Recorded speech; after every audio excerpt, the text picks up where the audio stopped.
there folks, it's Kikoskia here, and welcome back to Let's Play Betrayal at Krondor, and when last we left off, we began to explore the next wide open area, but were quickly waylaid by a trio of Mordhau lockboxes that filled our inventory up.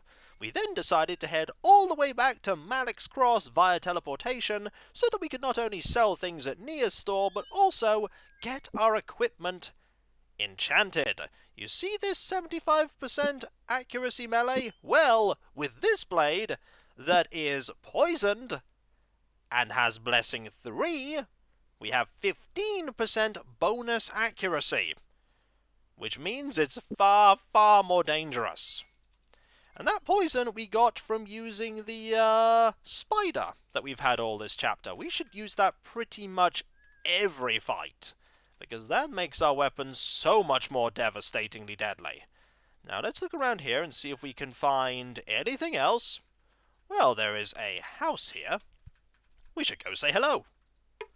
James pushed the door open. No one's lived here for some time. Ambush? Chicken clucks greeted their entry. James pulled back the door of the barn and took a look inside. It would appear normal, but it still bears investigation. Ooh!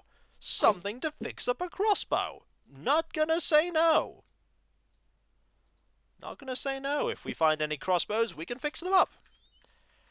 Now, are we going to find anything dangerous around here? Any encounters? Any... No?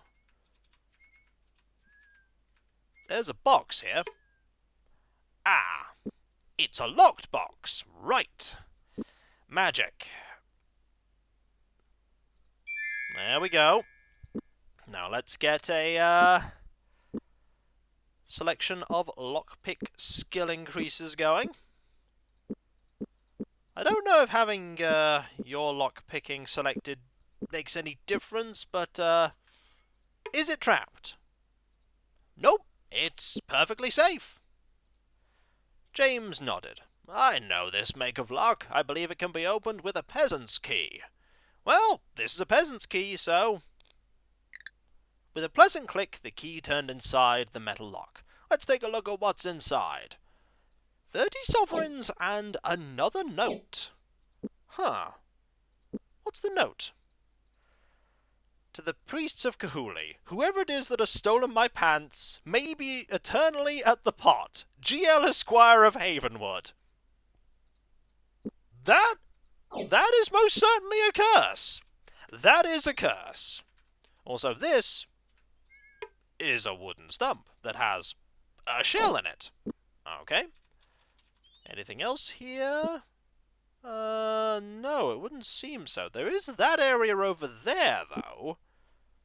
I'm curious as to how one gets to that location. So we have to get out of here... Go that way. West. Another chest. This one's also safe. I don't know, but I've seen this lock before. There's the off chance we could pick it. And you totally can. Ooh, more goodies. Another shell and a ruby. Well, this rate we're going to have to travel back to Nia's again. Anything else around here? So if we go this way, we get back to the trio of... Ooh. There's that there that leads to... Does this lead to the trio of chests? This leads to a trio of chests. Okay. So that leads to a trio of chests that we've seen before. Let's head back north and see if I can find a way into... the area here. There's this very long area here that leads to a large open area. And this hill. This is when I've literally backtracked to where I've already been. Or maybe not. This does look interesting up here. Okay. Treasure chest. Aha! A lockbox. We haven't been here. What has a mare that a cow has not? has a mare that a cow has not.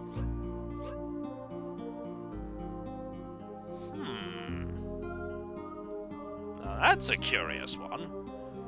What letters do I have? T, C, S, B.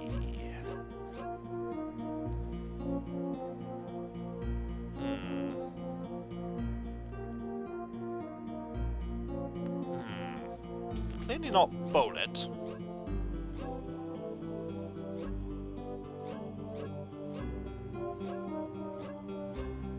I was about to spell brain, but it's clearly not brain.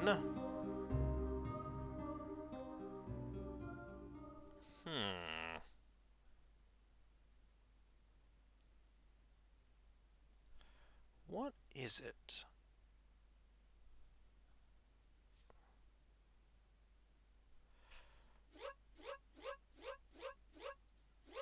C-O... Colts? Oh, that's one that requires your knowledge of animals. Oh, hi, everything. Right, that's a lot of stuff. That's 2 crossbows that you can take and just fix with the with this, like so, 100%, 100%.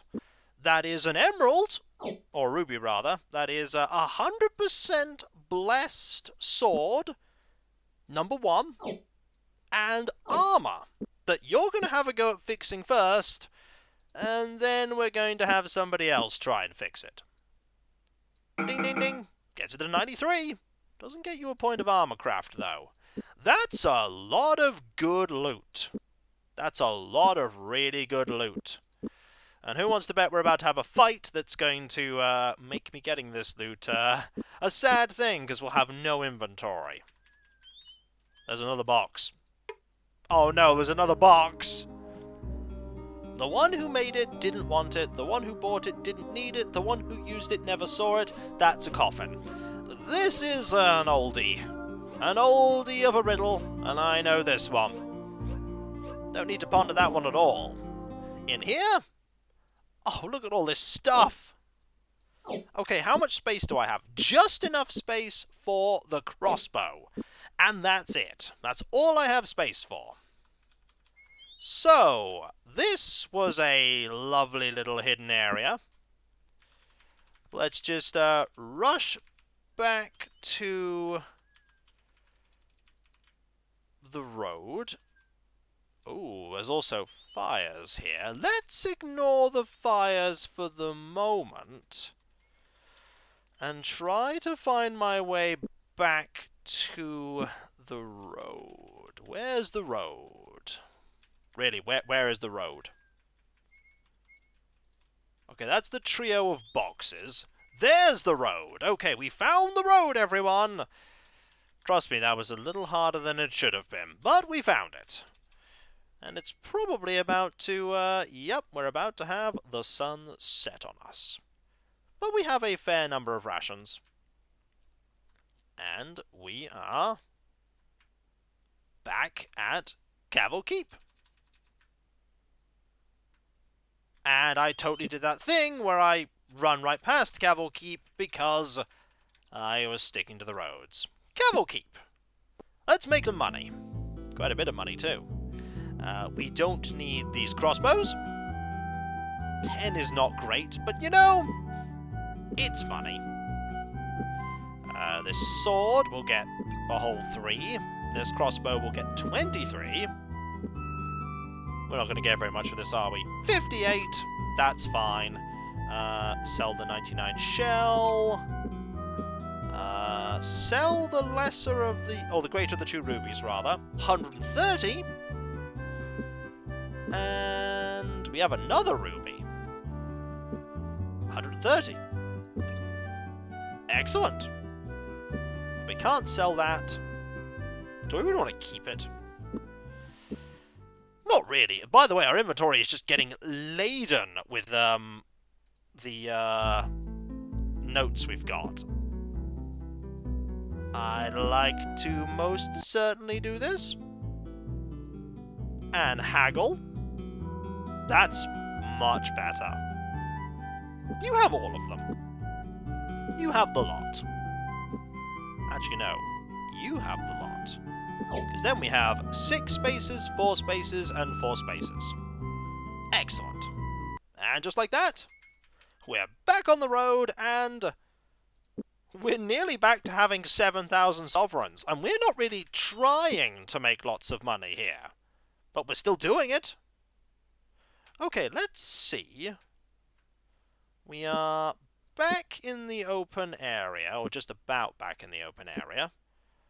Rest up again. Divvy out some rations. How many do you need? You need 3, and you need 1. So we'll give you 3, and we'll give you 1. There we go. And we will see about exploring. See if we can actually find some encounters in this area. There might be a couple of them lying around for us. So if we head this way, to the west, we find a hole in the ground, which contains something I'm literally not going to pick up because what is the point? There's no point in grabbing that. Anything around here? No. What's this say? Kenting Rush. Oh, we found a settlement. Let's not explore the settlement yet. Let's keep looking around and see if I can find, like, any encounters at all. Because we are really failing to find encounters. Like, you'd think there'd be at least a couple of Mordhell or Nighthawks trying to kill us, but no. We found some lockboxes, though. It stands while others sit, it groans when it is too full, it has 4 legs, but cannot run. Is this a table? This is a table, isn't it? Hooray! Me and solving riddles. In here, a spell. Thoughts like clouds. We absolutely have that. Also, would you like some more money, says the game, as it hands me a 78 value emerald. Game, please. I'm just overflowing with coin. Oh, this one just has valuables in it. I'm not going to say no to valuables. Absolutely not going to say no to valuables. Anything else here? Where are we right now on the map? We are here. We are here, and that is the barn. And that is the area that leads up to there. So I think we actually might have fully explored this place. Let us have a look around Kenting Rush then, because, I mean, it's right there. We're probably not going to find an encounter in Kenting Rush. That said, there are some fires there that I'm a little concerned about. Let's stick to the road. And here we are, Kenting Rush. This town is sort of, or village rather, sort of scattered everywhere. Also, you can have one, and you can have one. There we go. Let's check things out. James hesitated. Noticing the finely engraved sign above the door, he read it aloud. David Tatum, scribe. Among other things, replied a strong voice. Historian, philosopher, mathematician. I have my nose in everything. Emerging from the building's cover, the scribe cast a knowing look at Gorath as he continued. Right now I'm investigating combat tactics. Perhaps you would be interested in helping. And what would we profit of it? Owyn asked quietly. Information, the scribe replied. You talk for an hour, and then I talk for an hour. You pick the subject. Intrigued? Yes. The scribe listened. When at last Gorath had exhausted himself, he asked the man what he might know about assassins operating in the kingdom, and he discovered all he knew on the subject. That's about it, the scribe said at the last and folded his hands in his lap. Helpful? More than you know, James said. I think we'll now have a better chance of spotting ambushes. But it's time we left. The scribe nodded. I have things to do as well. I have to find out what's happened with one of my assistants, so I may be gone for a while. Good travelling. Hey! Party's scouting ability improved. I'm not going to say no to a free scouting experience. Okay, we're going to save, because we're clearly getting free stuff as we're looking around these places. Also, I have not saved yet. I should save. Who knows what terribleness might happen? The hammering inside the house offered a perfect musical counterpoint to James's rapping on the small front door. Presently, a young man sporting a long beard answered Binocs. "Yes? Can't you see I'm quite busy here?" They looked past the man and saw a large block of granite, a beautiful woman emerging from a stone like a delicate flower opening to the sun. "You're carving a woman?" Gorath inquired. The man shifted his weight from his left to his right foot impatiently, then said sarcastically, "No, actually, I'm trying to cover a very pale, still woman with a big rock." With that, he rudely closed the door in their faces. James turned to leave. "Artists," he spat angrily. "Hey, that's not nice." James sniffed the air. While for the better part of the last hour he had been trying to piece together the details of the murder at the Black Sheep Tavern, something else had begun nagging at him, elusive as the names of all the mockers he'd once known. It had only been after a few minutes of consideration that he'd realized what it was that was distracting him. "Do you smell anything odd?" he asked Gorath. Struck by the oddity of smelling jasmine in the open, he could spot no natural flora that could account for the scent, but while searching, he thought he spotted someone moving down the road towards them.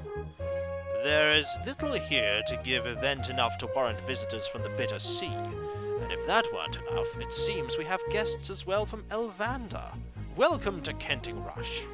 This may sound a strange question, but a moment ago I thought I smelled spice. Jasmine, to be exact. Does it grow near here?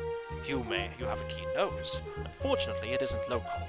I deal in spices as well as a number of other imported goods. I've just returned from a lengthy trip into Kesh, and I'm afraid the scent clings a bit to the clothes. But you've only just come up the road. I've been smelling it for some while. I am told the scent carries. There is a bit of a wind today.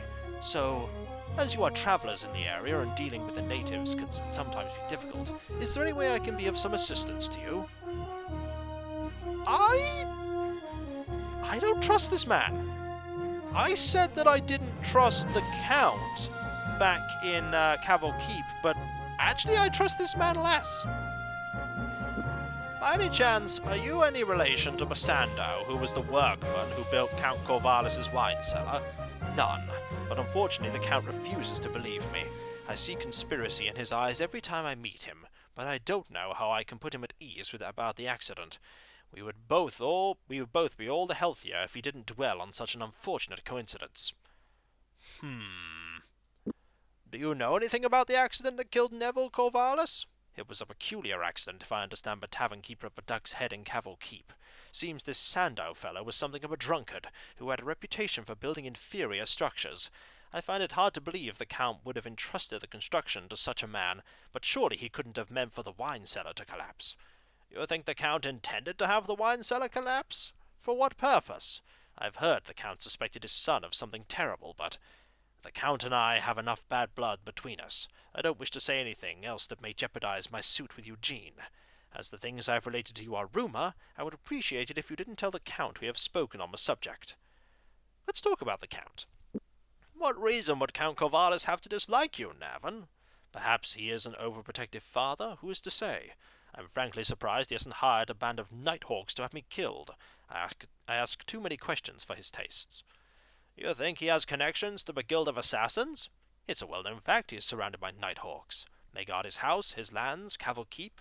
When his daughter Eugene and I have time together, we're always followed by assassins, though they never wear their guild clothing while working for the Count." "Why don't any of the local people do anything about it? Surely they object to having Nighthawks loose in the area." "They look the other way. As long as none of them are being killed, it doesn't concern them. I'm sure that's even true in Krondor." "Let's talk about chess." "Ivan Skald in Malik's Cross tells me you're quite a chess player." "High praise. He isn't too terrible at it himself. He told us you have a move called Sandau's Retreat. I'd be intrigued to learn it from you. I couldn't just give away a move like that. It's kept me undefeated for several years now. I'd be willing to pay you to learn how."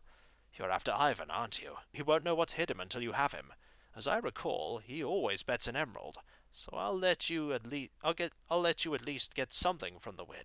Say 100 gold sovereigns. Deal? You know what? we'll let James learn another move. It will be worth it to see the look on his face. Proceed. Give me a moment to find a few appropriate stones. If you would sketch out a board in the dirt, I will show you the architecture of a grand humiliation. James grinned.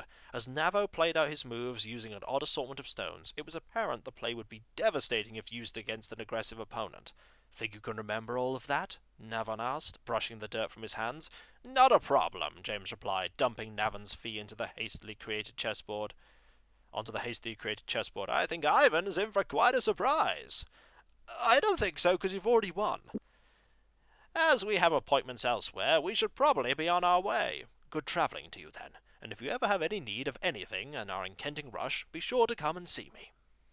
I will? You made a definite effort to try and ingratiate yourself with us, which could be seen as friendly, or suspicious. I'm not sure which it is yet.